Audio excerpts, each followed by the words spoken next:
या नारायण आणि नारायणी तत्वाला माझे नमस्कार. मास्टर्स, आज आपल्याकडे शमिका कुलकर्णी या आलेल्या आहेत प्रमुख वक्त्या म्हणून. आणि शीला मावशी त्यांची ओळख करून देणार आहेत पहिल्यांदाच. खूप गोड वाटलं मावशी. सर्वप्रथम सौ शमिका ताईंच्या बद्दल बोलण्याची मला संधी दिल्याबद्दल मी ऋताताईंचे आभार मानते. सौ ऋताताई, सौ शमिकाताई आणि आपल्या ध्यान समूहातील माझ्या मैत्रिणींना माझा नमस्कार. आज आपल्याकडे सौ शमिका गिरीश कुलकर्णी आल्या आहेत. त्यांचे मी मनापासून स्वागत करीत आहे. ताईंचे पदव्युत्तर शिक्षण झाले आहे. त्या IT क्षेत्रात 17 वर्ष नोकरी करीत होत्या आणि श्री गुरु आज्ञेवरून स्वेच्छानिवृत्ती घेतली. त्यांना सद्गुरू परमपूज्य डॉक्टर श्रीकृष्ण दत्तात्रय देशमुख मुरगुड यांच्या कृपाशीर्वाद बालवयातच प्राप्त झाला होता. त्यांचा पंचदशी, विचारसागर, विवेक सिंधू अशा प्रकारच्या ग्रंथांचा विशेष अभ्यास आहे. एवढेच नाही तर ज्ञानेश्वरी, एकनाथी भागवत, दासबोध अशा संत ग्रंथांचा त्यांचा गाढा अभ्यास आहे. श्रीमद भगवत कथा, संपूर्ण रामकथा यावर ते प्रवचन करतात. त्यांचा उपनिषदे, ब्रह्मसूत्रे आणि भगवद्गीता यांचा सध्या शांकर भाष्यानुसार अभ्यास चालू आहे. त्या शिवथर घळीतल्या युवा शिबिरात शिबिर प्रमुख म्हणून बरीच वर्ष सेवा करीत आहेत. अशा या बहुआयामी व्यक्ती आज आपल्या भेटीला आल्या आहेत. शमिकाताई आज आपल्याशी मोक्षदा एकादशी विषयी संवाद साधणार आहेत. मी ताईंना नम्र विनंती करते, त्यांनी आपला संवाद सुरू करावा. धन्यवाद. धन्यवाद. सुरुवात करते. ब्रह्मानंदम परमसुखदम केवलम ज्ञानमूर्तिं द्वंद्वातीतं गगनसदृशं तत्त्वमस्याधिलक्ष्यम् एकं नित्यं विमलमचलं सर्वधी साक्षीभूतं भावातीतं त्रिगुणरहितं सद्गुरुं तं नमामि. गुरुर्ब्रह्मा गुरुर्विष्णू गुरुर्देवो महेश्वरा गुरुर्साक्षात् परब्रह्म तस्मै श्री गुरवे नमः. ज्या ज्या ठिकाणी मन जाय माझे त्या त्या ठिकाणी निज रूप तुझे. विठे वितो मस्तक ज्या ठिकाणी तेथे तुझे सद्गुरु पाय दोन्ही. कृपा कटाक्षाची किरणे मोह समुद्राचे आटणे घडे जये त्या श्रीकृष्णे वंदो तया ते श्रीराम. जय जय रघुवीर समर्थ. सद्गुरुनाथ महाराज की जय. श्री गणेशाला वंदन करते, सद्गुरूंना वंदन करते आणि आज जो विषय मांडणार आहे त्याची मुख्य देवता विठ्ठलरायाला वंदन करते आणि श्रोते तुम्ही जगदीशाच्या मूर्ती म्हणून तुम्हा सगळ्यांना वंदन करते. आतापर्यंत गेले 5-6 वर्षामध्ये मी बऱ्याच ठिकाणी बोलते आहे आणि आज जे बोलायचं आहे तेवढं मला अवघड आतापर्यंत कधीच वाटलं नव्हतं असं मी सुरुवातीला सांगते. कारण ऋताताईंचा जो फोन आला किंवा आमचा जे संवाद झाला त्याच्यामध्ये असं कळलं की विषय जो आहे तो अर्ध्या तासामध्ये आणि जास्तीत जास्त 40 मिनिटांमध्ये मांडायचा आहे. तर काय होत असतं, कुठलाही विषय अगदी वेदांत शास्त्राचा मुख्यत्वे करून कुठलाही विषय अर्ध्या तासामध्ये, मला असं वाटतं माझ्यासारख्या वक्त्याला जर बोलवलं तर अर्ध्या तासामध्ये प्रस्तावनाच होत असते. त्याच्यामध्ये तो विषय जो दिलेला आहे तो सुरुवात करून तो पूर्णत्वाला नेणं हे माझ्यासारख्या वक्त्याची क्षमताच नाही बहुतेक. म्हणून आता या बोलण्यामध्ये आता जे बोलणार आहे पुढे त्याच्या एवढं अवघड कधी आधी वाटलं नव्हतं असं सुरुवातीला सांगते. कारण खरंच म्हणजे एक खुबी लागते अंगात की मोठा विषय जो आहे तो छोट्या वेळामध्ये बसवता आला पाहिजे. आणि मला असं वाटतं भगवंताने हे असं पण करता यावं म्हणूनच श्रोताताईंना मला अशा पद्धतीचं आमंत्रण दिलं असं मला वाटतं. त्यांना मी धन्यवाद देते, कारण ते माझ्याकडनं जे मला जमणार नाही ते करून घेणार आहेत. आणि त्यांनी विषय जो दिलेला आहे तो एकादशी असा विषय. खरं मोक्षदा एकादशी आपण असं म्हणतो आहोत, पण एकंदरच एकादशी असा आपण विषय घेऊया. एखादी एकादशी असा आत्ताच्या बोलण्याचा विषय नसणार आहे. एकादशी म्हणजे काय असा विषय अर्ध्या तासामध्ये आपण ते पाहायचा प्रयत्न करूया. आपल्याला काय हो एकादशी बद्दल माहिती असतं. म्हणजे एकादशी हा उपवास जो आहे तो महिन्यातनं एकदा असतो आणि चतुर्दशीचा आपल्या संकष्टीचा उपवास जो आहे, तो एकादशीचे उपवास जे आहेत ते महिन्यातनं 2 वेळा असतात आणि संकष्टीचा उपवास जो आहे तो महिन्यातनं एकदाच असतो. त्याच्यामुळे महिन्यातनं 2दा करण्यापेक्षा महिन्यातनं एकदा केलेलं बरं नाही का? आणि पटकन फळ मिळतं असं आपल्याला वाटतं. म्हणून आपण बाहेर समाजात बघतो, की संकष्टी करणारे जास्त आहेत आणि एकादशी करणारे कमी आहेत. कारण महिन्यातनं 2-2 वेळा करायचं म्हणजे अवघड आहे. आणि परत अजून अवघड कसं होऊन जातं, की संकष्टी म्हणजे संध्याकाळी छान गोडधोड करा भगवंताच्या नावाने आणि आपणच स्वतः ग्रहण करा. मग मोदक त्याला आवडतात असं आपण म्हणायचं. कारण आपल्याला नक्की मोद शब्दाचा अर्थ ते मोदक मधनं घ्यायचंय काय? कारण पहिल्याच काही श्लोकांमध्ये ज्ञानेश्वर महाराजांनी तो मोदक म्हणजे नक्की काय याचा अर्थ सांगितलेला आहे. आणि आपल्याला मात्र खायचं प्यायचं ते समजत असतं. मग काय उपवास 2 वेळा असतो, हे अवघड होऊन जातं. दुसरं संकष्टीचा उपवास संध्याकाळी सोडतात आणि एकादशीचा मात्र सोडत नाहीत. बऱ्याच ठिकाणी पूर्वीच्या काळी तर लोकं दशमीपासून सुरू व्हायचं. एकादशीचा पूर्ण उपवास करायचा आणि माफ करा, द्वादशीला पारणं फेडून, एकादशीचा पारणं फेडून उपवास सोडायचा असतो. आणि ते अजून अवघड होऊन जातं नाही का, असे उपवास करायचे म्हणजे. त्याच्यापेक्षा ते संध्याकाळी सोडणं एक. काय-काय माहिती असतं आपल्याला. आणि अजून एक, वरीचे तांदूळ जे आहेत, ते संकष्टीला चालत नाहीत. पण इथे दिवसभर उपवास करायचा असतो, संध्याकाळी पण सोडायचा नसतो. तर बऱ्याच ठिकाणी असं ऐकून आहे मी, की वरीचे तांदूळ चालत असतात. म्हणजे आपली माहिती जी आहे एकादशीबद्दलची, ती काय आहे, त्याचा आपण विचार करतोय बरं का. अजून एक फार-फार तर आपल्याला काय माहिती असतं, की एकादशी हा उपवास जो आहे, तो विठ्ठलासाठी करतात. आणि संकष्टीचा उपवास जो आहे, तो आपण गणपतीसाठी करत असतो. अजून त्याच्या पुढची काही आपल्याला जर माहिती असेल एकादशीबद्दल, तर ती त्याची नावं आपल्याला माहिती असतात. आपल्याला हेही माहीत मगाशी आपण जो उल्लेख केला, की प्रत्येक महिन्यामध्ये 2 वेळा एकादशा येतात. मग आपल्याला फार-फार तर एकादशीबद्दल काय माहिती असतं? तर त्या काही एकादशांची नावं आपल्याला माहिती असतात. मगाशी आता मोक्षदा म्हटलं. मग एक मोक्षदा एकादशी आहे. मग एक पुत्रदा वर्षातनं 2 वेळा येतात बरं का. कॅलेंडर बघावं आपण. पुत्रदा एकादशी असते आणि मग काय आपल्याला अजून काही त्यांची नावं जी माहिती असतात ती निर्जला एकादशी असते किंवा अजून काय एक पद्मिनी एकादशी असते. जय नावाची एक एकादशी आहे.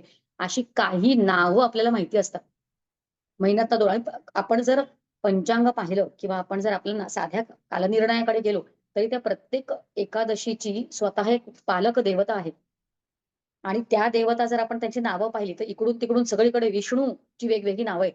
म्हणजे प्रत्येक एकादशांसाठी विष्णू हाच पालक देवता आहे, पण त्याची नावं मात्र वेगवेगळी आहेत. इतकी काही आपल्याला थोडीफार तुटपुंजी माहिती आपल्याकडे असते. आपल्यावर खरं म्हणजे आपल्या धर्मानं कृपा केलेली आहे. कारण आता एकादशी ही एक तिथी आहे नाही का? ही एक तिथी आहे. आपल्याकडे प्रत्येक तिथी आता आता बघा आपलं आपलं जे कॅलेंडर आहे, आपलं भारतीय प्रत्येक महिन्याचं जे कॅलेंडर आहे असं आपण म्हणूया, त्याच्यामध्ये सुरुवातीचे 15 दिवस आणि नंतरचे परत शुक्ल आणि कृष्ण आपण म्हणतो की नाही? म्हणजे शुक्लाची समजा प्रथमा, मग द्वितीया आणि मग नंतर समजा पौर्णिमा झाली. मग नंतर परत प्रथमा, द्वितीया आणि मग अमावास्या अशा तिथ्या आपल्याकडे असतात. आणि आपल्या धर्माने आपल्याला इतकी आपल्यावर कृपा केलेली आहे, की ती तिथी म्हटली, तर ते स्मरण होण्याची खरं म्हणजे आपल्या धर्मानं असं आपण म्हणूया, आपली सोय करून ठेवलेली आहे. म्हणजे जर का आपण प्रतिपदा असं म्हटलं, तर आपण बघा आपल्याला माहिती असलेली प्रतिपदा कुठली आहे? ती म्हणजे बलिप्रतिपदा. मग आपल्याला असं आपण आपण लावून टाकायचं गणित आपल्यासाठी, की प्रत्येक प्रतिपदेला कॅलेंडर बघायची आपल्याला सवय असतेच. आपल्या घरी ते कालनिर्णय किंवा आपलं जे काही नेहमीचं कॅलेंडर आपलं मराठी कॅलेंडर असतं. ते रोज सकाळी आपण स्त्रिया बघत असतो, की आज काय आहे, किती वाजता सूर्योदय आहे, आपल्याला सवय असते. तर आता कुठली तिथी आहे ते बघावं. मग त्याच्यामध्ये आपल्याला जर प्रतिपदा दिसली, की आपल्याला जे माहितीच आहे, ते म्हणजे बलिप्रतिपदा. मग तो बली आपल्याला आठवावा त्या दिवशी. कारण बली कोण होता? तर बली दैत्य होता. आणि दैत्य कुळामध्ये जाऊन पण बली आत्मनिवेदनी मुक्त झाला. त्याने आत्मनिवेदन केलं. आपल्याला ती हिरण्यकश्यपूची सगळी कथा नंतरच्या त्या कुळामध्ये तो बली कसा जन्माला आला आणि बली दैत्य म्हणून काय करू पाहत होता आणि बलीला संपवण्यासाठी भगवंताला वामन म्हणून अवतार घ्यावा लागला. हे आपल्याला माहिती आहे. आणि मग ते 3 पावलांची जमीन सगळ्या कथा सांगणार नाही बरं का. पण या सगळ्या आपल्याला माहितीच्या असतात. मग त्या दिवशी आपण त्याचं स्मरण करावं. आणि 2 पावलं, 2 पावलांमध्येच त्या भगवंताने सगळंच व्यापून टाकलं ना. त्या भगवंता एवढासा बटू रूपात आलाय भगवंत वामन अवतारामध्ये. एका पावलाने पृथ्वी आणि दुसऱ्या पावलाने पृथ्वी सोडून संपूर्ण अंतरिक्ष. आता उरलं काय त्याच्याकडे? त्या बलीकडे जो दानशूर होता, माझ्याकडे सगळं आहे, असं ज्याला वाटतंय, ते 2 सेकंदामध्ये भगवंतानी सगळं घेऊन टाकलं. बाबा तुझं काय आहे? तुझे माझं, माझं, माझं करून जगतोयस. तुझं असं काहीच नाही. तुझा फक्त तो अहंकार, माझं. आणि बलीला तोच अहंकार जो आहे, तो त्याला द्यावा लागला. कारण हे पण माझं नाही बुवा, माझं काहीच नाही. संपूर्णपणे अहंकार जेव्हा विलयाला गेला, तो वाकलाय खाली. तो वाकलाय आणि म्हणतो, की माझ्या डोक्यावर, मस्तकावर तू पाय ठेव बाबा. कारण माझ्याकडे देण्यासारखं दुसरं आता काहीच नाही. तर अहंकाराचा विलय, त्याला म्हणतात आत्मसमर्पण. स्वतःलाच भगवंताला देऊन टाकणं. आणि म्हणून बली आत्मनिवेदन त्याने केलंय. आत्मसमर्पण त्याने केलेलं आहे आणि तो मुक्त झालाय. तर आपल्यासारख्यांनी काय विचार करायचा असतो? जर बलीसारखा दैत्य मुक्त होऊ शकतो, तर माझ्यासारखा एखादा सामान्य जीव का बरं मोक्षापर्यंत जाऊ शकत नाही? असा विचार मी त्या प्रतिपदेला केला पाहिजे. आपली सोय लावली आहे बघा. आपल्या शास्त्राने, आपल्या ग्रंथांनी, आपल्या धर्मानी आपल्याकडे सोयी लावल्यात सगळ्या, की त्या या निमित्ताने असेनात, की त्या निमित्ताने असेनात. त्या माणूस म्हणून जन्माला आलायस ना, तर तुझं इती कर्तव्य एकच आहे. हो, जा मोक्षापर्यंत. आणि मोक्ष म्हणजे काय हो? मोक्ष म्हणजे आपल्याला वाटतं काहीतरी एखादी गोष्ट जी मेल्यानंतर असते. माझं एका ठिकाणी प्रवचन ठेवलं होतं. मी दादरला गेले होते. माझी मैत्रीण शाळेतली भेटली. तिला माहित नव्हतं बरं का मी हल्ली सध्या अशी प्रवचन वगैरे करते. "काय तू इथे का आली आहेस?" म्हटलं, "एका ठिकाणी बोलवलंय आणि मला मोक्ष संकल्पना याविषयी बोलायचंय." तर आम्ही बरेच वर्षानंतर दोघी भेटलो होतो. मग इकड-तिकडचं बोललो आणि आता परत आपापल्या कामाला निघायचं. तेव्हा ती मला म्हटली, "काय गं तू मृत्यूबद्दल बोलणार आहेस?" ही फसगत आपल्या सगळ्यांची होते, तिची होत नाहीये. कारण आपल्याला मृत्यू आणि मोक्ष या 2 गोष्टी एकसारख्या वाटतात. मेल्यानंतर सुटले मी. असं आपण व्यवहारामध्ये जे बोलतो, त्याचा अर्थ म्हणजे मोक्ष नाही. कोण सुटलंय हो? जर आपण स्वतःचं स्वरूप ओळखलं नाही आणि इतर सगळं आयुष्यात करत बसलोय, स्वतःचं स्वरूप आणि परत आपण बऱ्याच वेळा काय होतं, परमार्थाचं विंडो शॉपिंग करतो. परमार्थ करतोय असं वाटतं आणि मुख्य परमार्थ काय आहे त्याचा काही पत्ता नसतो. तर थोडंसं मुख फिरवलं ही काही वाईट गोष्ट नाहीये. पण आमचे श्री गुरु जे आहेत त्यांच्या प्रवचनामध्ये अस्सल परमार्थ असा शब्द वापरतात आणि अस्सल परमार्थ म्हटलं की सगळा गोंधळून जातो आपला. मोक्ष आणि मरण्याचा काहीही संबंध नाहीये. कोण सुटलंय? एका देहामधनं पुढच्या देहात. मेल्या. अहो 12 दिवस तो जीव तिकडे घुटमळत असतो. नुसतं उचलला 4 माणसाने तरी आपण जात नसतो. कारण देहात राहायची सवय असते. म्हणून 10व्या दिवशी आपण म्हणतो, की त्याला कळतं 10व्या दिवशी आपण जे विधी करतो, त्यात आपल्याला इथून हललं पाहिजे. आपण इथे थांबून सूक्ष्म रूपात आहे सगळं. मग त्याच्यानंतर त्याला ते 1 वर्षापर्यंत जाऊन थांबावं लागतं पितृलोकामध्ये आणि पितृलोकामध्ये थांबल्यानंतर ईश्वरामुळे ईश्वर ही एक संकल्पना आहे. हा एक शब्द नाहीये. ईश्वर जोपर्यंत कळत नाही तोपर्यंत हे सगळे शब्द झाले होतो आपण. पटपट अर्ध्या तासात काहीच होऊ शकत नाही. म्हणून म्हटलं मी फक्त प्रतिपदेवर आहे आणि प्रतिपदेपासून आपण त्या पौर्णिमेपर्यंत कसं जाणार? साधे-साधे विचार अर्धवट सोडून जाता येत नाही ना पुढे. पितृलोकात राहतो 1 वर्षापर्यंत. मग ईश्वरी नियोजनानुसार तो जीव आता पुढचा जन्म कसा घ्यायचा? काय-काय आपले आधीचे कर्म जे आहेत ते फलोन्मुख झालेले आहेत. त्याप्रमाणे आपला पुढचा जन्म कळतो. जर मनुष्याचा जन्म असेल, तर तो जीव जो आहे तो पर्जन्यात जातो. भगवद्गीता बोलते आहे मी. तो पर्जन्यात जातो. पर्जन्यामधनं तो जीव जो आहे तो त्या पावसात जातो. त्या पावसामधनं तो भूमीत जातो. भूमीमधनं तो वनस्पतीत जातो. वनस्पतीमधनं तो पुरुष देहामध्ये अन्नात जातो. अन्नामधनं पुरुष देहात जातो. वीर्यामधनं स्त्रीच्या योनीत जातो आणि त्याच्यामधनं आपण हा देह घेऊन जन्माला आलोय. आणि हा देह इतका तो दुर्लभ आहे. नरदेह हे दुर्लभ आहे. हे घबाड योग असं त्याला म्हणतात. आणि जर आपण वेगळं सगळं करण्यामध्ये आयुष्य वाया घालवून टाकलं तर काय म्हणायचं हो? आणि मोक्ष शब्दाचा अर्थ आहे आनंद. मोक्ष शब्दाचा अर्थ आहे निरपेक्ष आनंद. आणि आता याची देही याची डोळा, भोगी मुक्तीचा सोहळा. तो नंतरचा मेल्यानंतरचा मोक्ष पाहिलाय कोणी? उधारीचा. आपले सगळे संत जे आहेत, तो हा देह असताना निरपेक्ष आनंद आपल्याला भोगता यावा आणि त्याचंच नाव जे आहे ते मोक्ष आहे. तो मोक्ष मिळवावा म्हणून आपल्या धर्माने वेगवेगळ्या पद्धतीने सोयी केल्या आहेत. आणि त्यातही आपण हिंदू म्हणून जन्माला आलो. त्याची इतकी गंमत वाटते, कमाल वाटते आणि आपण महाराष्ट्रात आहोत. आपले जे देव आहेत, ठिकठिकाणी आपल्याकडे देऊळ आहेत. आपण घरातून बाहेर पडलो, की आपल्याला देऊळ दिसतं. आपल्या घरी देऊळ असतं आणि ते देवघर असतं आपलं. त्या निमित्तानं आपल्याला त्याचं स्मरण होतं आणि तो असंच जर करत बसलो तर आपल्याला कधीच मोक्ष मिळणार नाही. तो आणि मी एकच आहे, तो स्वरूपाने. त्याचं स्वरूप. आपली रूप प्रत्येकाची वेगळी आहेत. पण स्वरूपाने आपण एकच आहोत, इथपर्यंत मजल मारत नाही, तोपर्यंत आपण अलीकडच्या गोष्टी बोलतो आहोत. म्हणून त्या तत्वापर्यंत पोहोचण्यासाठी जे काही केलं पाहिजे, त्या पद्धतीनं शास्त्रीय ग्रंथांकडे गेलं पाहिजे. आणि शास्त्रीय ग्रंथांकडे गेल्यानंतर आपण संत ग्रंथांकडे आलं पाहिजे. आणि मग आपल्याला ते शब्द जे आहेत ते थोडे कळतात आणि काही छोट्या गोष्टींचं आकलन आपल्याला होऊ शकतं. एक विचार करा, आपण ध्यान वर्ग घेतो, नक्कीच ते ध्यान करायचं आहे. आमचे श्री गुरूंची गंमत सांगते बरं का. आमचे श्री गुरु त्यांच्या प्रवचनामध्ये असं म्हणतात, की हे ध्यान काय ध्यान करणार. बघा गंमत नाहीये, ध्यान वर्ग करायचाच आहे आणि त्याला आपण सामोरे जायचंच आहे. पण शास्त्र माहिती पाहिजे. बघा 4 अभिमुखता. सगळ्यात पहिले शास्त्राभिमुख असावं आपण. शास्त्र आधी माहिती पाहिजेत आणि शास्त्र माहिती असल्यानंतर पुढे साधनाभिमुख आहेत. साधन करायचंय, पण साधन करण्या अगोदर शास्त्र माहिती पाहिजे. कारण मग साधन कुठल्या पद्धतीचं करणार? मला एक अतिशय साधा संवाद आठवतोय. आमचे श्री गुरु जे आहेत माझ्याबरोबर 4-5 अजून माझे पती पण होते आणि आम्ही अजून 4-5 जण होतो. आम्हाला एका डोंगरावर घेऊन गेले बरं का. तिकडे मुरगुडच्या पुढे आमचे श्री गुरु, मुरगुडला आमचे श्री गुरु राहतात. आणि एका एका छान देवळात असं एकांत असेल अशा एका देवळामध्ये शिवाचं मंदिर होतं ते. मला ते तिथे घेऊन गेले आणि 5-6 जण आम्ही एकत्र सगळे त्यांचे शिष्य असं म्हणूया आपण. आम्ही ते एकत्र होतो. आणि मग ते एका ठिकाणी बसले आणि मग त्यांनी आम्हाला सांगितलं, की "इथं बसून मी बरेच वर्ष साधना केली आहे." असं ते आम्हाला म्हणाले. तर मग मी त्यांना पटकन असा प्रश्न विचारला, "इथे बसून तुम्ही जी साधना केली म्हणतात, ती म्हणजे तुम्ही ध्यानधारणा अशी साधना केलीत, की ग्रंथांचा अभ्यास केलात?" पण सगळंच साधन आहे. ग्रंथांचा अभ्यास पण साधन आहे आणि ध्यानधारणा पण साधन आहे. तर ते असं म्हणाले, की जोपर्यंत ग्रंथांचा अभ्यास करत नाही, तोपर्यंत ध्यान कुठलं लावायचंय ते कसं कळणार? म्हणून दोनही प्रकारची साधनं मी इथे बसून केलीत आणि मला उत्तर इतकं ते आवडलं. म्हणून एखाद्या शास्त्रीय ग्रंथाकडे जावं आणि नक्की त्याचे बारकावे काय आहेत त्याच्यासकट आपण ते सगळं केलं पाहिजे. आता आपण म्हणत होतो, की एक विषय चालू केला होता, की आपल्या शास्त्राने, आपल्या धर्माने आपल्यावर कृपा केली आहे, की त्या तिथींना आता मी पटपट एक तिथी, एका तिथीचा विचार कसा करायचा? असं आता आपण 15-20 मिनिटं तेच बोललो होतो. पण तशा पद्धतीनं त्या तिथींना ती सोय आपल्या शास्त्राने आपली लावून दिलेली आहे. मग द्वितीयाला यमद्वितीया म्हणतो. मग यमदेवांचं स्मरण करावं. मग यमदेव जे आहेत ते कठोपनिषदामध्ये गुरुरूपी भूमिकेमध्ये आहेत.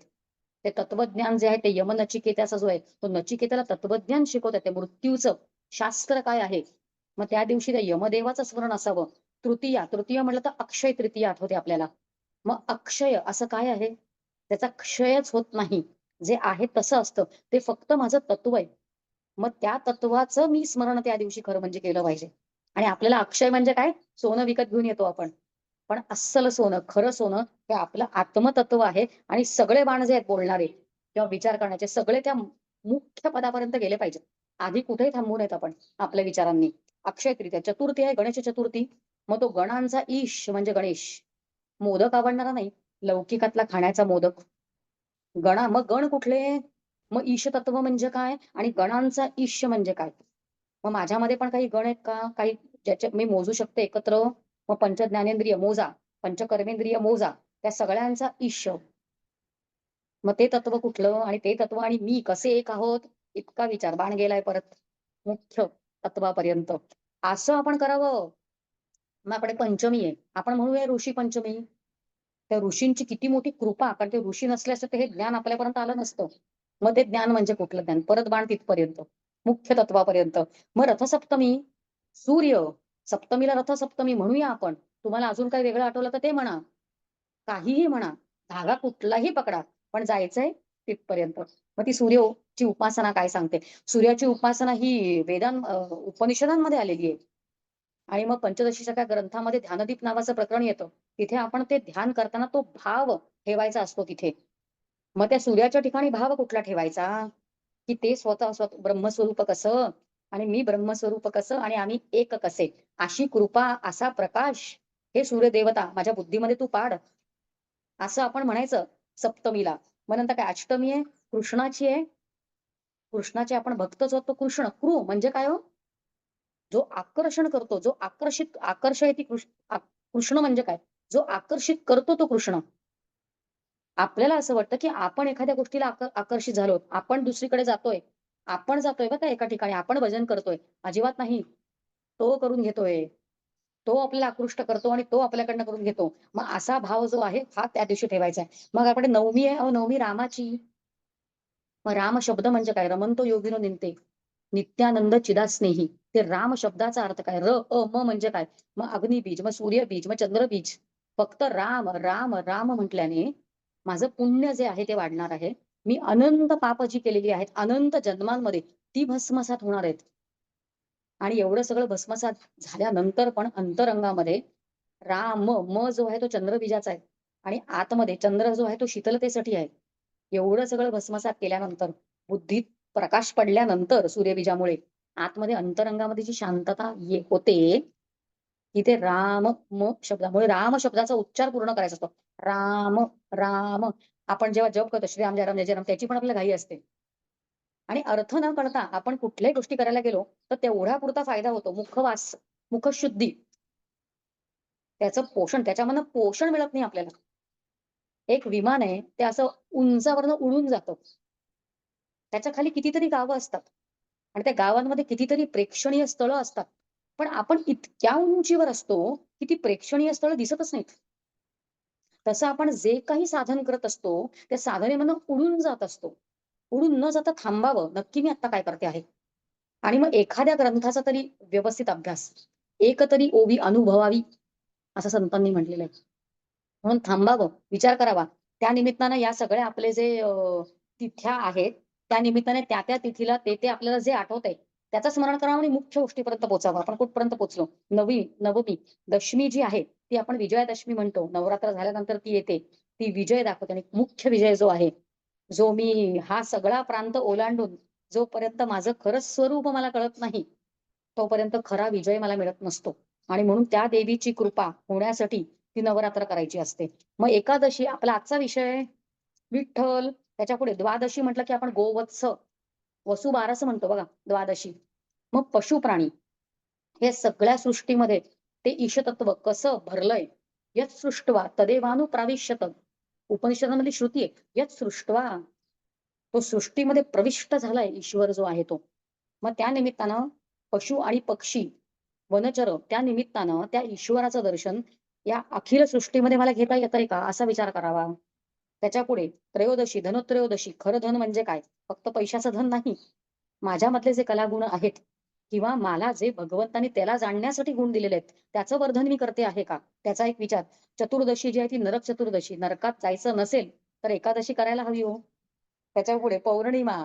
बघा बाकी सगळ्या तिथी ज्या आहेत ना आधीच्या, त्या थोड्या थोड्याशा त्या पूर्ण चंद्रापेक्षा कमी आहेत. आणि आपण जर पाहिलं की पौर्णिमा कोणाला दिली आहे, तर पौर्णिमा गुरु पौर्णिमा म्हणतो आपण. पण श्रीगुरूंना मात्र ती पूर्ण तिथी दिलेली आहे. कारण तिकडे गेल्याशिवाय आपल्याला श्रीगुरु, सद्गुरु, आपण कोणाला स्वतःहून सद्गुरु मानणं वेगळं आणि श्रीगुरूंना शरण जाणं. त्यांच्याकडनं ते गुरुमंत्र जो आहे तो कानावचनाची या भेटी त्यांच्या मुखातनं जोपर्यंत माझ्या कानात जात नाही, देहधारी सद्गुरू आपल्याला मोक्षदाते, देहधारी सद्गुरू आपल्याला पर्यंत जोपर्यंत मिळत नाही, तोपर्यंत सगळं अलीकडचं बोलतो आपण. निदान हे आपण ऐकूया. आपल्याला एक विजन मिळेल की अशा पद्धतीने करायचं असतं. आणि हे सगळे शास्त्रीय ग्रंथ जे आहेत ते अशा पद्धतीनेच बोलत असतात. आता आपल्याला मला अगदी एक 2, 4, 5 मिनिटं पुढे संपणार असं दिसतंय. एकादशी या विषयावर आपण येऊया. एकादशी हा विषय पटकन होत नसतो. रादर कुठलाही जगातला विषय जो आहे तो असा पटकन होत नसतोच. म्हणून मी म्हटलं होतं की अर्धा तास एक मला प्रस्तावनेसाठीच लागते. एकादशी हा विषय आता आपण चालू करतो आहोत. पण आपली सोय ही भगवंतानी कशी केलेली आहे याचा आपण विचार केला. आणि एकादशी म्हणजे काय? हे उपवास करणं फक्त. उपवास शब्दाचा अर्थ पण किती सुंदर आहे. उप आणि वास. उप म्हणजे कोणाच्या तरी जवळ, खालोखाल. बघा एक असतो शाखा प्रमुख आणि एक असतो उपशाखा प्रमुख. आता उपशाखा प्रमुख म्हणजे काय? तर त्याला अधिकार जे आहेत त्या शाखा प्रमुखा इतके अधिकार त्याच्याकडे असतात. आणि जेव्हा तो शाखा प्रमुख नसतो तेव्हा तो उपशाखा प्रमुख जो असतो तो त्याच्यासारखेच सगळे अधिकार गाजवू शकतो. म्हणजे तो त्याच्या जवळ, त्याच्या बरोबरीनं असतो, असा अर्थ आपण समजून घेतो. तर त्या उप शब्दाचा अर्थ आपल्याला कळला. उप म्हणजे जवळ, सानिध्यात. आणि वास, वास म्हणजे निवास करणं. आता आपण ज्याच्यासाठी उपवास करतो आहोत, आता समजा आता आपण एकादशी, आता मगाशी आपण एवढ्यांची नावं घेतली. काय?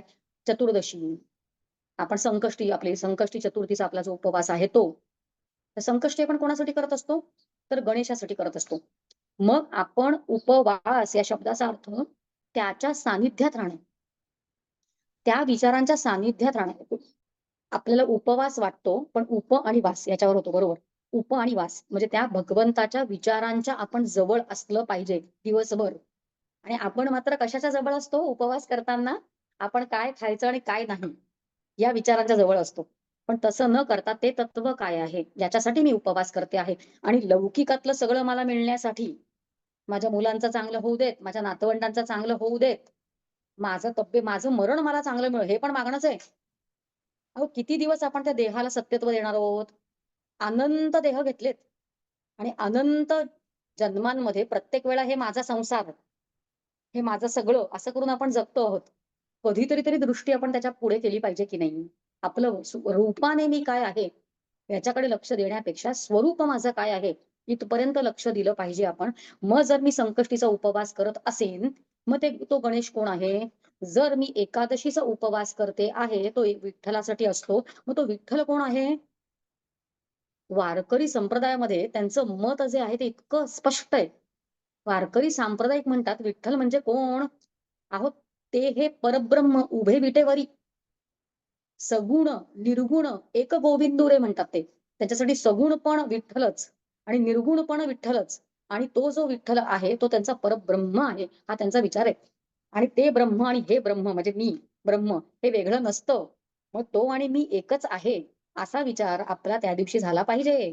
त्या दिवशी त्या उपवासांना. बघा एकादशी शब्दाच्या अर्थाकडे येऊया. एकादशी म्हणजे 11वी तिथी आहे. 11. आणि मग काय 11 म्हणजे काय? समर्थांची आठवण मला होते, काही संबंध नाही इकडे. पण समर्थांची आठवण झाली मला आता. कारण समर्थांच्या पूर्ण चरित्रामध्ये 11 शब्दाला विशेष महत्व आहे. मग त्यांनी 1100 मठं बांधली. मग त्याने मग काय ते 11 मारुती त्यांनी मारुतींची देवळं जी आहेत ती स्थापना त्यांनी केलेली आहे. 11 बहु 11 काय 11 कळेची ना. असं आनंदवन भुवनी हे समर्थांनी जी रचना केलेली आहे त्याच्यामध्ये दिलेलं आहे.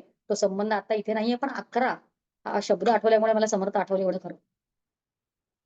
11 शब्दाचा अर्थ काय? एकादश. एकादशीचा उपवास 2 दिवसानंतर, उद्या नाही परवा आहे मला वाटतं 11 तारखेला ती एकादशीची आहे. मागच्या महिन्यात आपण ती मुख्य एकादशी केली. देव प्रबोधिनी एकादशी. मग देव शयनी म्हणजे काय? देव झोपतो? देव झोपतो का? मग त्याचा अर्थ आपल्याला मोठ्या करतो हा, आणि आपण एकादशा करतो. मग देव शयनी म्हणजे काय?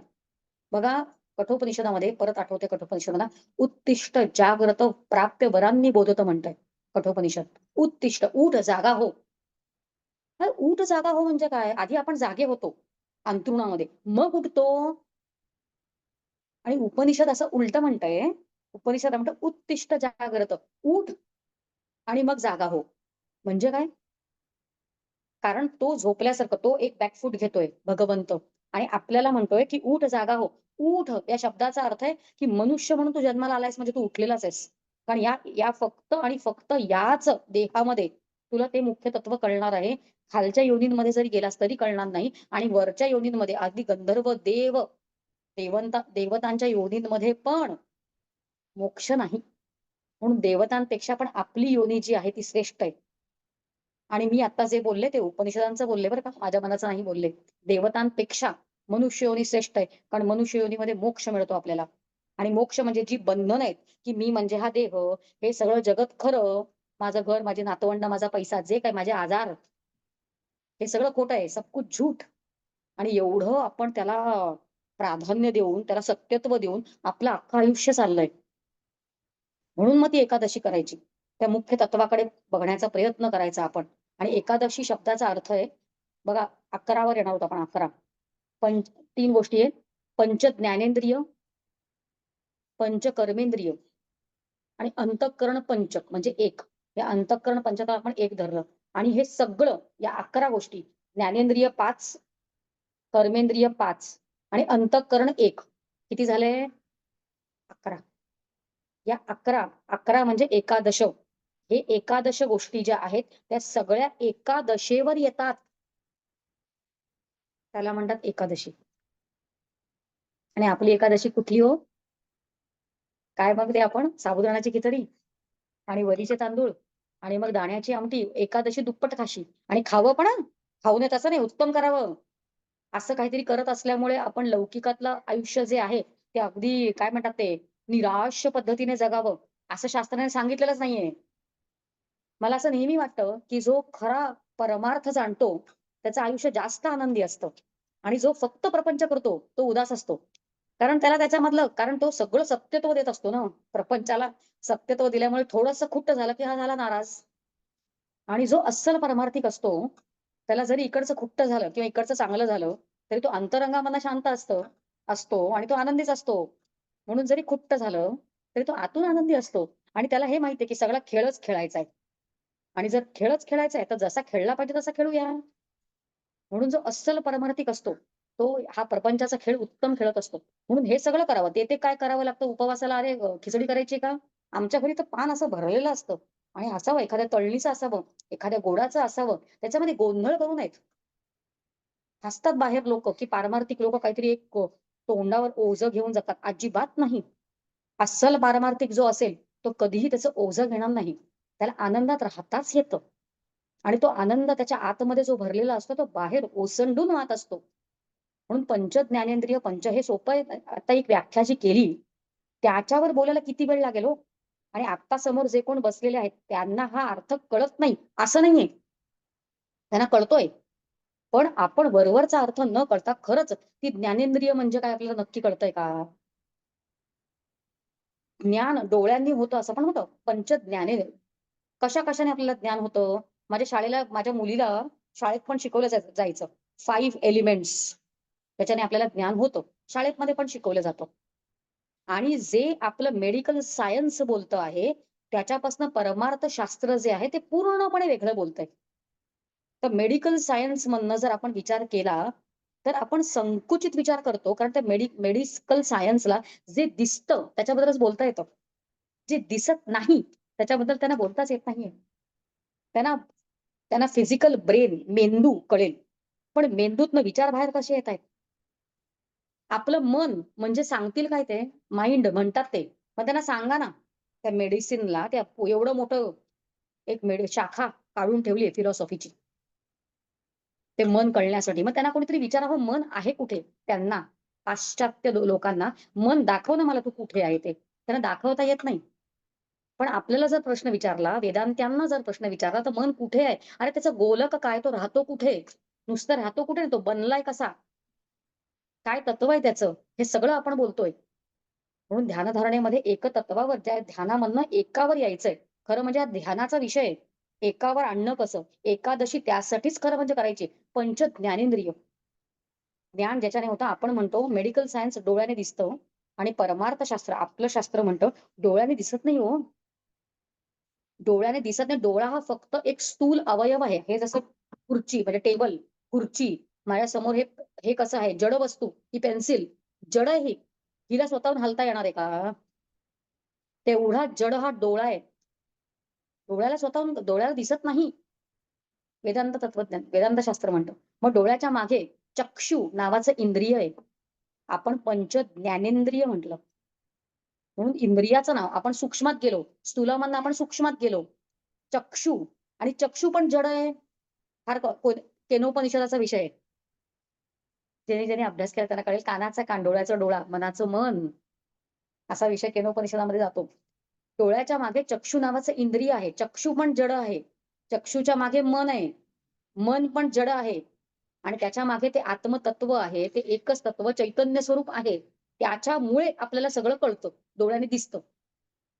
मग डोळ्याला दिसतं का? उत्तर नाही. पण त्याच्यामागे चक्षु नावाचं इंद्रिय असतं. मग ते 5 कोण? मी फक्त नावं घेते पंच ज्ञानेंद्रिय. आता मला धावायला पाहिजे. पुढच्या 5-10 मिनिटात विषय संपवतेय. पंच ज्ञानेंद्रियांची फक्त नावं घेते. ही सगळी सूक्ष्म आहे आणि सूक्ष्म म्हणजे दिसत नाहीत. पण ती आहेत. आता डोळ्याच्या मागे चक्षु नावाचं इंद्रिय. मग काय आपलं दुसरं काय नाक. त्याला आपण म्हणतो नाक हा फक्त अवयव. मग त्याच्यामागे घ्राण नावाचं इंद्रिय, घ्राणेंद्रिय. मग काय नुसतं कान. कान हा फक्त अवयव.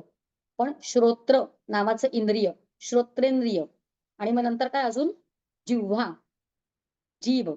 पण काय रसनेंद्रिय, तिथे एक रसनेंद्रिय असतं त्याच्यामुळे आपल्याला रसना कळते.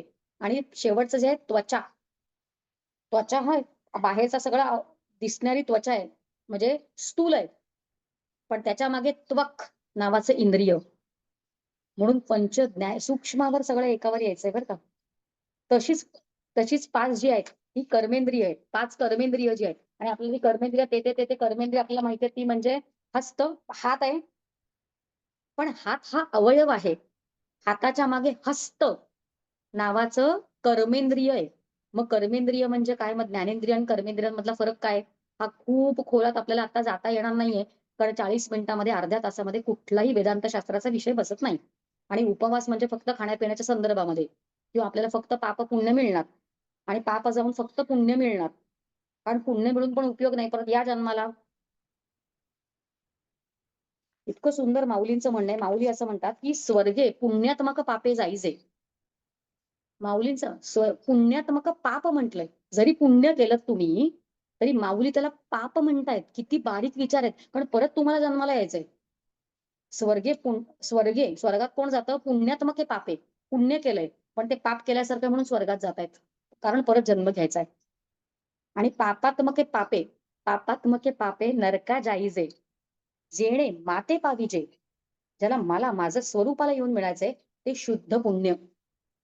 म्हणून फक्त उपवास आपण बरोबर जर पाहिला, एकादशीचा उपवास, तर शुद्ध पुण्य होईल आणि परत ये रे माझ्या मागल्या जन्म मरणाच्या फेऱ्यामध्ये अडकू. याच्यामधनं जर सुटायचं असेल तर शुद्ध पुण्य जेणे माते पाविजे त्या तत्वाला जाणायचं. आणि ते न म्हणता तो आणि मी कसे एकच आहेत. हे सगळे इंद्रिय, ज्ञानेंद्रिय, पंचकर्मेंद्रिय, हस्त, पाद, जिव्हा, गुद, शिस्न, हे सगळे कर्मेंद्रिय आहेत. आणि अंतःकरण जेव्हा आपण म्हणतो, आपण 2 पाहिले, पंचज्ञानेंद्रिय आणि पंचकर्मेंद्रिय आणि अंतःकरण पंचक. त्याच्यामध्ये 5 गोष्टी आहेत. मग त्याला अंतःकरण का म्हणतात? मग हे दोन्ही इंद्रिय जी आहेत ते बहिरिंद्रिय आहेत. मग बहिरिंद्रिय म्हणजे काय अहो? आणि अंतःकरण म्हणजे आतलं इंद्रिय म्हणजे काय अहो? आत्ता सांगत नाही, कारण अर्ध्या तासात बसत नाही विषय. पण अंतःकरणाचे घटक काय? मग त्याच्यामध्ये मन, हे सगळं मनकल्पित आहे. मनामुळेच जग दिसतंय आणि तो कुठला भाग आहे? अहो मन म्हटलं तर आपल्या बुद्धीला कळलं पाहिजे, की कुठल्या घटक आपल्या शरीराचा आतलं घटक आहे आणि कशाबद्दल बोलतोय. मन म्हणजे काय? तर ते अंतःकरणामधला एक भाग आहे आतलं करण. शरीराच्या स्थूल शरीराच्या अभ्यंतर भागामध्ये अंतःकरण नावाची एक संकल्पना आहे. आणि त्या संकल्पनेमध्ये 4 गोष्टी येतात. मन, बुद्धी, चित्त, अहम. मग मन म्हणजे काय? हे माहिती असणं फार गरजेचं आहे ना, तर सगळं बरोबर. मग संकल्प विकल्पनात्मकः मनः. मी असं करू की तसं करू? असं बरोबर आहे की तसं बरोबर आहे? आज संध्याकाळी भेंडीची भाजी करू की तोंडलीची भाजी करू? असं जेव्हा सगळं आतमध्ये आपल्या होत असतं, तेव्हा मन ऍक्टिव्हेटेड असतं. हे कळणं माझं आता आतमध्ये काय चाललंय माझं मला कळलं पाहिजे ना. हां, मग मला कळतं, आतमध्ये मन ऍक्टिव्हेटेड आहे माझं आता. मलाच कळतं ते. कारण डेफिनेशन्स, व्याख्याच माहीत नसतील, तर आपल्या आतल्या गोष्टी कशा आपल्याला कळणार? आणि शास्त्र सगळ्या व्याख्या सांगतं आपल्याला. सगळ्यामधलं शास्त्र सांगतं. मग मन म्हणजे काय? बुद्धी म्हणजे काय? चित्त म्हणजे काय? अहम म्हणजे काय? आणि अंतःकरण पंचक म्हणजे प्लेग्राऊंड आहे म्हणूया. त्याच्यावर या सगळ्या वृत्त्या उठत असतात. मग वृत्ती म्हणजे काय? अंतःकरणी संकल्पना काय? नाही होत पूर्ण आहोत छोट्या वेळामध्ये.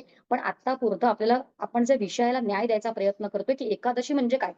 तर एकादशी म्हणजे या 3 गोष्टी म्हणजे पंच ज्ञानेंद्रिय, पंच कर्मेंद्रिय आणि अंतःकरण पंचक, हे सगळं एकादशीवर एकावर आणायचं आणि ते विठ्ठलावर आणायचं. आणि तो विठ्ठल म्हणजेच परमतत्व जे आहे, तो परमात्मा म्हणजे आहे आणि तो आणि मी एकच आहे, असा विचार जेव्हा आपण करतो, तेव्हा त्याला खरी एकादशी म्हणतात असं म्हणूया. एवढंच बोलून मला असं वाटतं, की जास्तीत जास्त कमी वेळामध्ये आपण न्याय कसा देऊ शकतो विषयाला, तो आपण विचार केला. आपण सुरुवातीला एक छान पद्धती आपल्या धर्मशास्त्राने ठेवली आहे, की त्या तिथीला ते स्मरण करा आणि प्रत्येक दिवशी त्या परमतत्वापर्यंत आपण कसं पोहोचू शकतो याचं स्मरण करा. असं बोलून मग आपण एकादशी म्हणजे काय, मग तो विठ्ठल खरं स्वरूप काय, त्याचं मला कसं कळलं पाहिजे आणि हा उपवास आपण कसा काय खरा केला पाहिजे, की एकादशीवर ते आपले सगळे आतले जे पंच ज्ञानेंद्रिय, पंचकर्मेंद्रिय आणि अंतःकरण जे आहे ते एकादशीवर आणणं, याला म्हणतात खरी एकादशी. इथपर्यंतचा आपण विचार केला. जी काही सेवा केली आहे ते श्री गुरूंच्या चरणी समर्पण करते आणि माझं बोलणं मात्र आता इथेच थांबवते. इति शम. जय जय रघुवीर समर्थ. सीमाताई आभार माना. मग आपण ध्यानाला बसूया. सुप्रभात सगळ्यांना, आत्मवंदन. आजच्या विदुषी आचार्य सौ शमिकाताईंनी त्यांच्या व्यस्त दिनचर्येतून वेळ काढून आपल्याला एकादशी विषयी सखोल मार्गदर्शन केले. त्याबद्दल आराधना समूहातर्फे त्यांचे खूप खूप आभार. रोज प्रत्येक तिथीच्या देवतेचे स्मरण करावं ही ताईंची जी कल्पना होती ती अतिशय भावली, अतिशय सुंदर आहे ही. आणि अस्सल परमार्थिक कसा असतो याबद्दल सुद्धा त्यांनी सोप्या पद्धतीने आपल्याला समजावलं.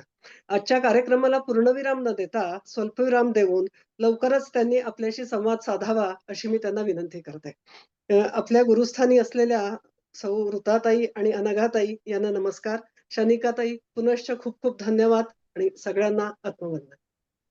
धन्यवाद, नमस्कार. मास्टर्स, आपल्याला बोलायचं असेल ताईंशी तर आपण ध्यानानंतर बोलूया. आपल्या ध्यानाच्या पोझिशन मध्ये चष्मा काढून ठेवा हळुवारपणे.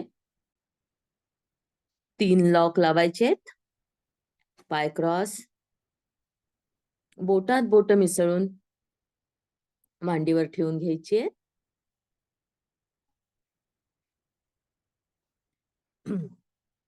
डोळे अलगद बंद.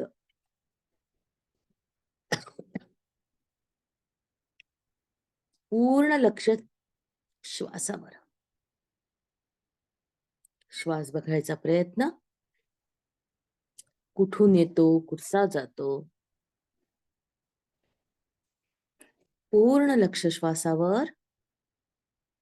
येणारा श्वास, जाणारा श्वास. श्वास आत, श्वास बाहेर. श्वास आत, श्वास बाहेर. स्वतःला श्वासाशी जोडून घ्या. साक्षी भावाने बघायचंय. श्वास आत, श्वास बाहेर. हळूहळू श्वासाची गती कमी कमी होत चालली. संपूर्ण शरीर शिथिल.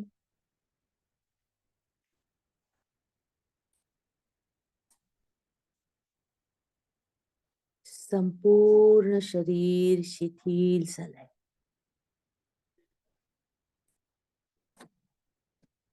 येणारा श्वास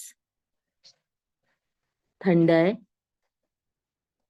त्याचा स्पर्श जाणवून घ्या. जाणाऱ्या श्वासाचा स्पर्श हा उष्ण आहे. पूर्ण लक्ष श्वासावर केंद्रित.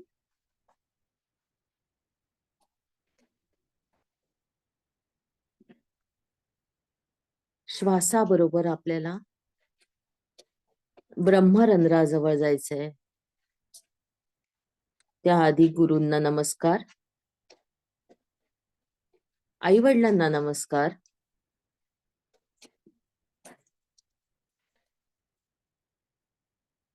ब्रह्मरंध्रावर पोचा.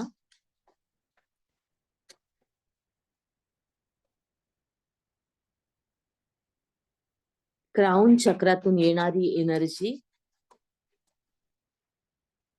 ब्रह्मरंध्रावर आदळते. बघायचा प्रयत्न.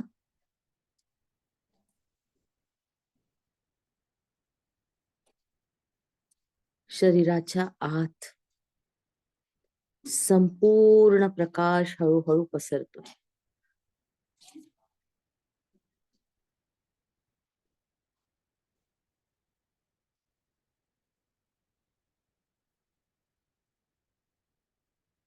पूर्ण लक्ष श्वासावर.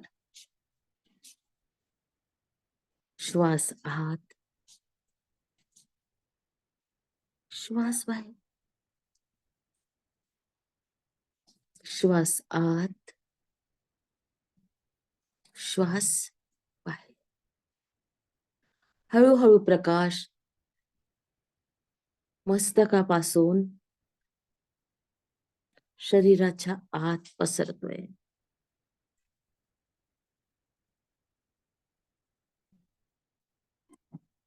संपूर्ण शरीरात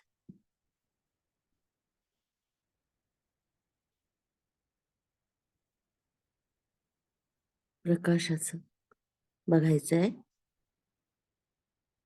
तळव्यापर्यंत प्रकाश पसरलाय.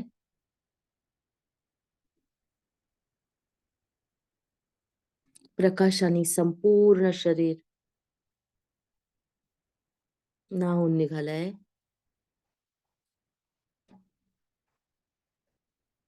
बघण्याचा प्रयत्न. आपण प्रकाश रूप आहोत.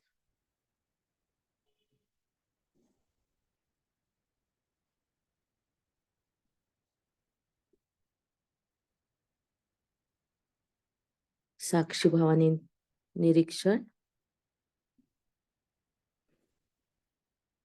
ओम.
ओम.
शांती शांती शांती.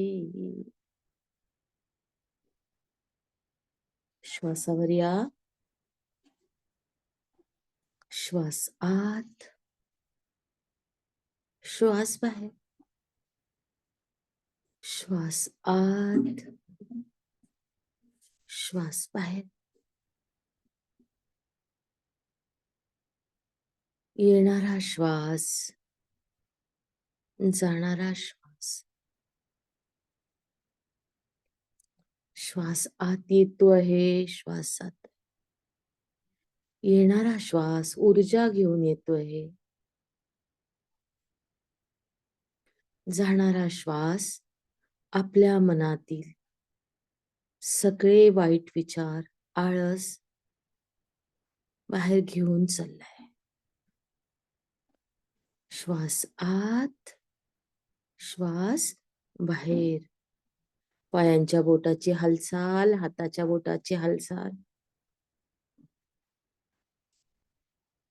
दोन्ही हात एकमेकांवर घासा, हळूच डोळ्यावर ठेवा.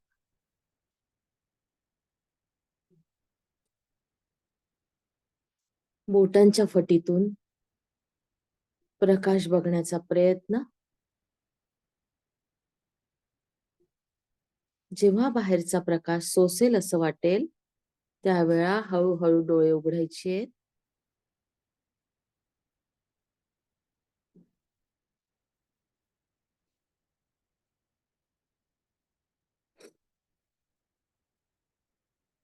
तुम्हाला ताईंशी बोलायचं असेल तर हँड रेज करा.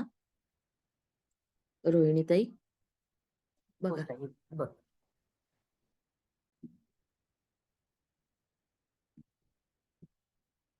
अनुपमा ताई बोला.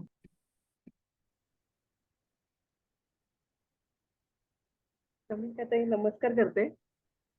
आपण हसत हसत आणि गोड गोड चिमटे काढत काढत इतक्या छान पद्धतीने आम्हाला समजावलं की म्हणजे खरंच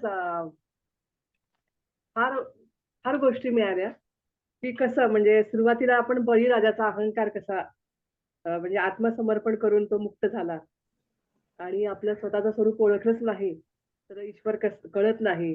नंतर मोक्ष म्हणजे काय याचा सुंदर अर्थ, निरपेक्ष आनंद आणि तो आणि मी एकच आहे आणि तत्वापर्यंत पोहोचण्याची संत ग्रंथापर्यंत आपण पोहोचू हे पण सुंदर आणि शास्त्रीय ग्रंथाचे बारकावे बघावे कसे बघावेत आणि काय करावं प्रतिपदेपासून एकादशीपर्यंत काय काय आपण करावं आणि खरंच काय करण्याची गरज आहे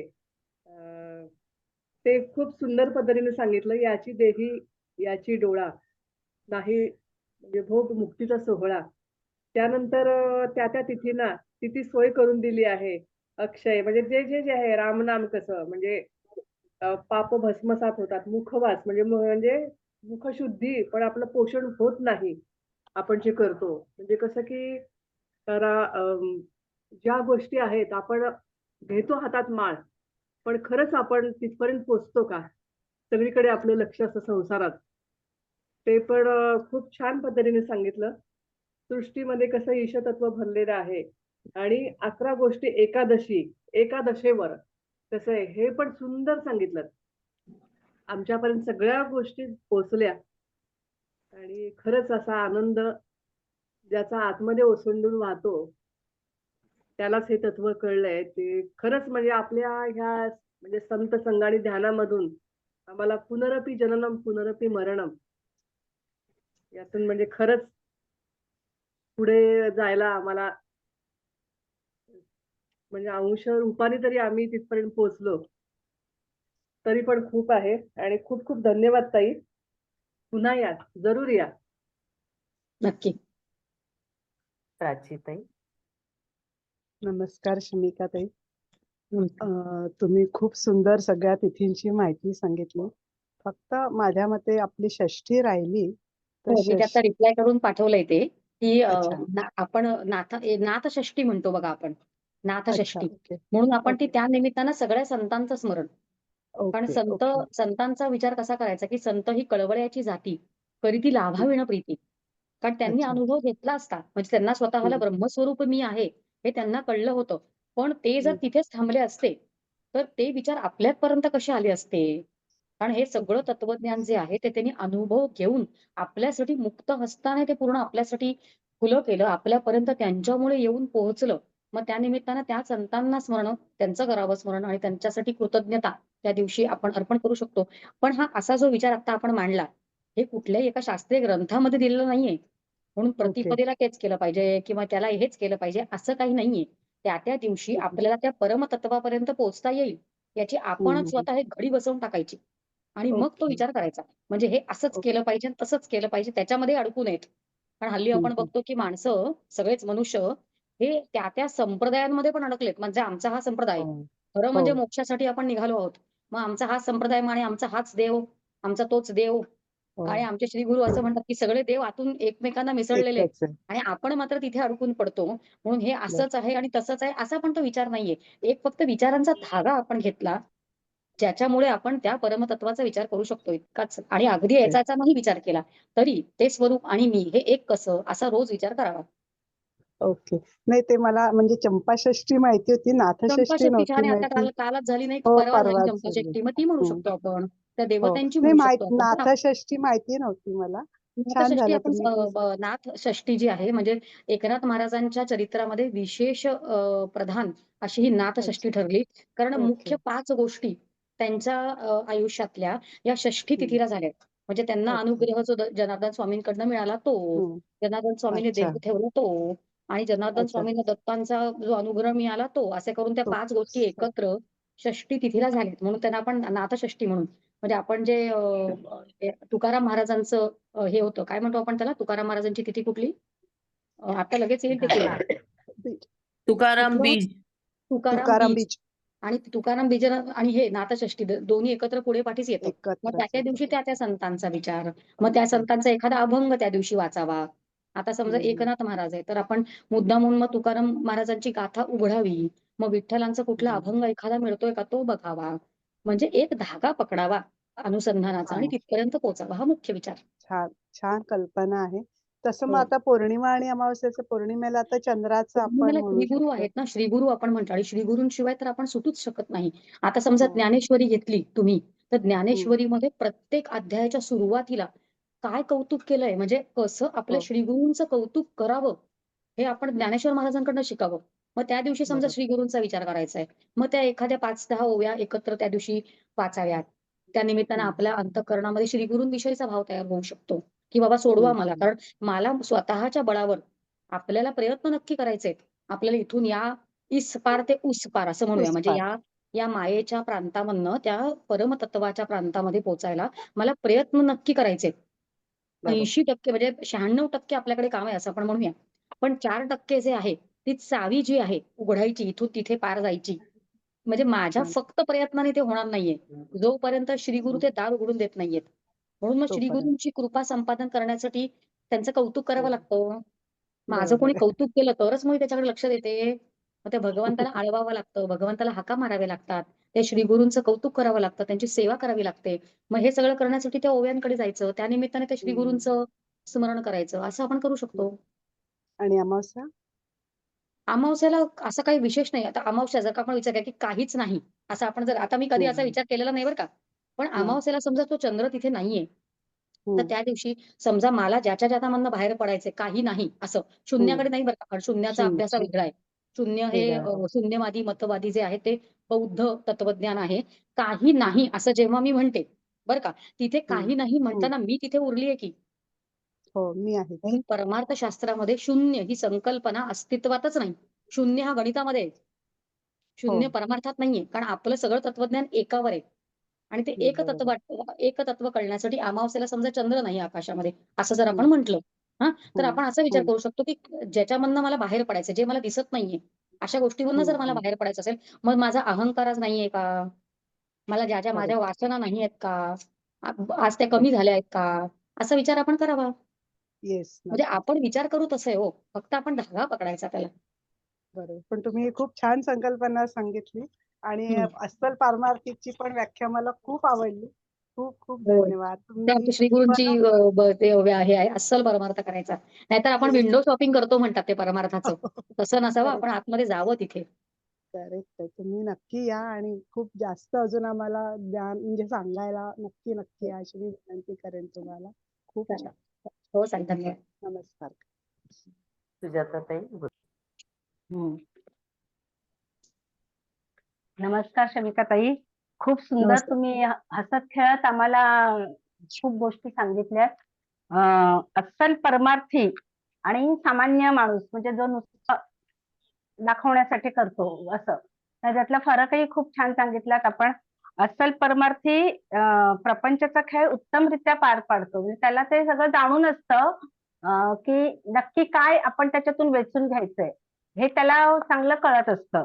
आणि ज्यांना तो अर्थ कळत नाही ते वरवरचे म्हणजे सामान्य परमार्थी झाले.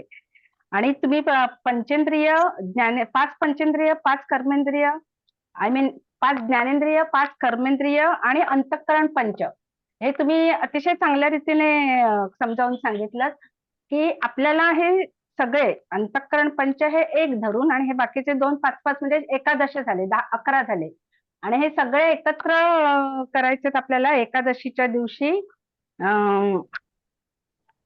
एकत्र करायचं म्हणजे एका ह्याच्यावर आणायचे सगळ्यांच्या म्हणजे काय म्हणजे करायचं, सोपा अर्थ असा समजून घ्यायचा की ते सगळ्यांना एकच भोग द्यायचा.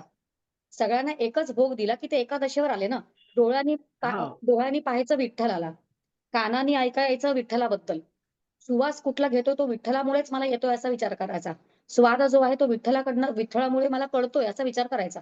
की सगळ्या ज्ञानेंद्रिय आणि कर्मेंद्रियांकडनं जर आपण मनामध्ये समजा भगवंतच तोच आहे विठ्ठल. म्हणजे प्रत्येकाला जर का एकच भोग दिला तर त्या एकादशीवर आणल्यासारखं ते होतं असा विचार करायचा.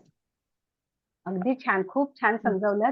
आणि ह्याच्यामुळे आपण आपलं परमार्थ म्हणजे पारमार्थिक जीवन जास्तीत जास्त म्हणजे त्या एकतत्वाच्या जवळ आपण जाऊ बरोबर. हे असा प्रयत्न केल्यामुळे तुम्ही खूप छान चांगल्या रीतीने समजावून सांगितलं.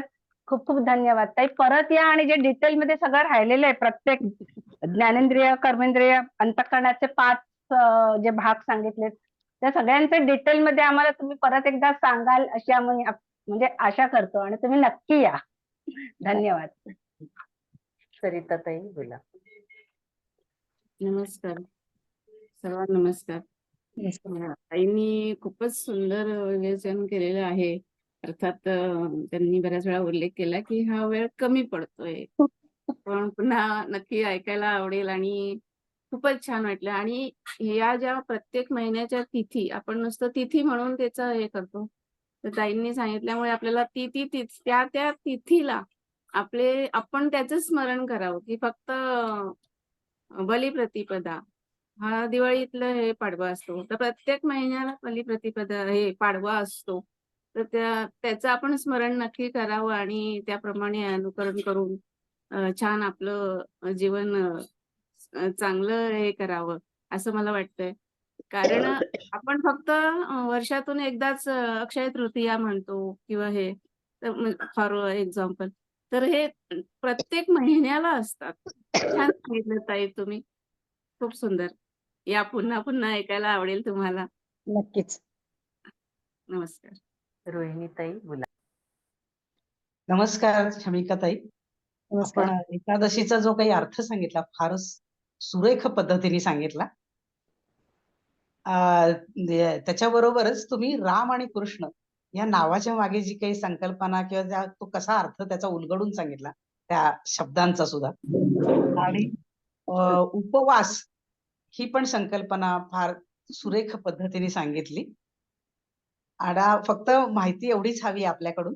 अंतःकरण पंच जे तुम्ही म्हणालात ती 5 तत्व थोडक्यात आपण करून दिली किंवा कुठे वाचतायला मिळू शकतील हे सांगितलं तर बरं होईल. सांगते. सगळ्या शास्त्रीय ग्रंथांमध्ये याचा उल्लेख येतो. परमार्थ विज्ञान नावाचा आम्ही एक मध्यंतरी या शास्त्रीय संकल्पना ज्या आहेत त्या संकल्पनांवर आधारितच आम्ही एक शिबिर घेतलं होतं. कारण आपल्याला हे फक्त शब्द माहिती आहेत. आता ईश्वर, परमेश्वर, परमतत्व, ब्रह्म किंवा संत हे फक्त आता माया हे शब्द फक्त आपल्याला माहिती असतात किंवा अंतःकरण आता आपण जे म्हटलं. पण एक परमार्थ विज्ञान नावाचा एक ग्रंथ आहे असं आपण त्याला म्हणूया. आणि त्या ग्रंथामध्ये कर्म, उपासना आणि ज्ञान असे 3 भाग त्याचे केलेत आणि त्या संबंधी ज्या संकल्पना आहेत, त्या संकल्पनांवर आधारित तो ग्रंथ आहे.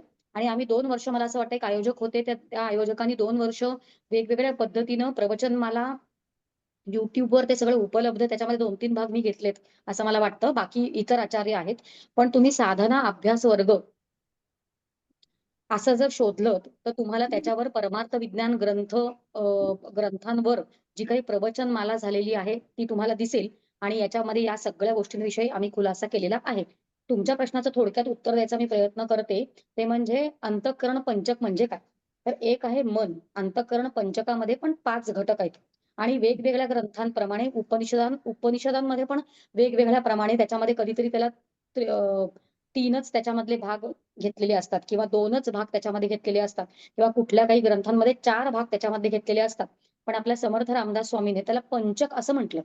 जरी त्याला 2 म्हटलं, त्याला 3 म्हटलं, त्याला 4 म्हटलं तरी अर्थ अंतःकरणच असतो. एवढं आपण लक्षात ठेवावं आणि त्याच्यामध्ये गोंधळ करू नयेत. 5 गोष्टी कुठल्या आहेत त्या सांगते. एक आहे मन आणि मन म्हणजे काय? तर जे संकल्प विकल्प करतं ते मन. मगाशी मी म्हटलं असं करू का तसं करू? असं जे काही आतमध्ये संकल्प विकल्प, विकल्प संकल्प असं जेव्हा असतं त्याला म्हणतात मन. आणि आतमध्ये काय 4-5 गोष्टी नाहीयेत. आहे एकच. त्यांनी ते काम केलं की त्याला ते हाक मारायचं. म्हणजे मी आहे एकच. पण मला माझी मुलगी आई म्हणते. मग माझ्या सासूबाई ज्या आहेत त्या मला सून म्हणतात. म्हणजे मी एकच आहे. माझं काम बदललं, माझा रोल बदलला की माझं नाव बदलतं. तसं आतमध्ये ते एकच आहे. पण संकल्प विकल्प केला की त्याला म्हणायचं मन. म्हणजे संकल्प विकल्पनात्मकः मनः. दुसरं अवधारणात्मका चित्तः धारण करतो. निश्चयात्मका बुद्धिः आणि अहम अहम करो इति अहंकारः. बघा आपण म्हटलं दुसरं जे आहे ते आहे बुद्धी. बुद्धी म्हणजे निश्चयात्मका बुद्धी. मी भेंडीची भाजी करू की मी तोंडलीची भाजी करू? तेव्हा आता काय आहे? मन. कळतंय आपल्याला. दुसरं नाही मला संध्याकाळी पचनासाठीच योग्य म्हणून भेंडीची भाजी केलेलीच योग्य. आता हा निश्चय कोणी केला? निश्चय मन करू शकत नाही. निश्चय बुद्धीच करते. मग आतमधलं कुठलं तेव्हा ऍक्टिव्हेटेड होतं? बुद्धी.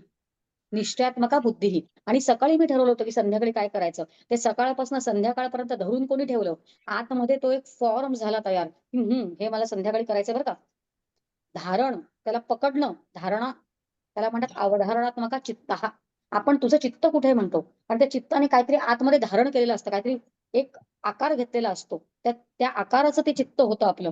म्हणून अवधारणात्मका चित्तः आणि अहम अहम करो इति अहंकारः. अहम अहम म्हणजे मी म्हणजे आपण लौकिकामध्ये अहंकार ही खूप स्वतःला हुशार समजते. हा काय हुशार आहे का? हा स्वतःला खूपच छान समजतो. तसला हा अहंकार नाहीये. अहंकार म्हणजे मी, ही सामान्य जाणीव मी. पण माझ्या जाणीवेवरच सगळं चाललेलं आहे आपलं काम. मी उठलं पाहिजे, आता मी काहीतरी केलं पाहिजे. या मीवरच आता मी हे ऐकलं पाहिजे, मी हे समजून घेतलं पाहिजे. हा तो अहंकार नाहीये. पण ज्या जाणीवेमुळे आपलं संपूर्ण आयुष्य चालतं मी, ही ती सामान्य जाणीव. हा तो सामान्य मी. याचं नाव आहे अहंकार. आणि हे सगळं ज्याच्या पार्श्वभूमीवर चालतं त्याला म्हणतात अंतःकरण. मगाशी एक प्लेग्राऊंड नावाचा शब्द वापरला. या अंतःकरण नावाच्या ते काहीतरी लागतं त्याला. म्हणून आपण त्याला वेगळं घटक मानतो आहोत की अंतःकरण नावाच्या एका घटक आहे जे काय आहे त्याच्यावर कधीतरी मनातनं वृत्ती येते. त्याच्यामधनं चित्तवृत्ती येते. त्याच्यामधनं अहम वृत्ती येते. असं जे असतं त्याला अंतःकरण पंचक असं म्हणतात. ते काय फार पटकन कळणं शक्य नाही. पण निदान पहिल्यांदा ते कानावर पडू देत आणि मग वेगवेगळ्या ग्रंथांकडे जा. अशा पद्धतीने हे मी आता जे सगळं बोलले हे दासबोधामध्ये पण आलंय आणि कुठल्याही संत ग्रंथांकडे गेलात तरी हा सगळा विषय आलेला आहे. आणि एक सोपं सांगितलं की आम्ही सगळेच याच्यावर बोललेलो आहोत. ते म्हणजे साधना अभ्यास वर्गावर परमार्थ विज्ञान या ग्रंथावर बोललेले आहेत काही वक्ते. त्याच्यामध्ये हा सगळा विषय तुम्हाला तिथे मिळू शकतो. खूप खूप धन्यवाद ताई. खूप खूप धन्यवाद. आपण पुन्हा या. आणखी छान छान माहिती सांगा. खूप धन्यवाद. नक्की. शोभाताई. प्रणाम माऊली.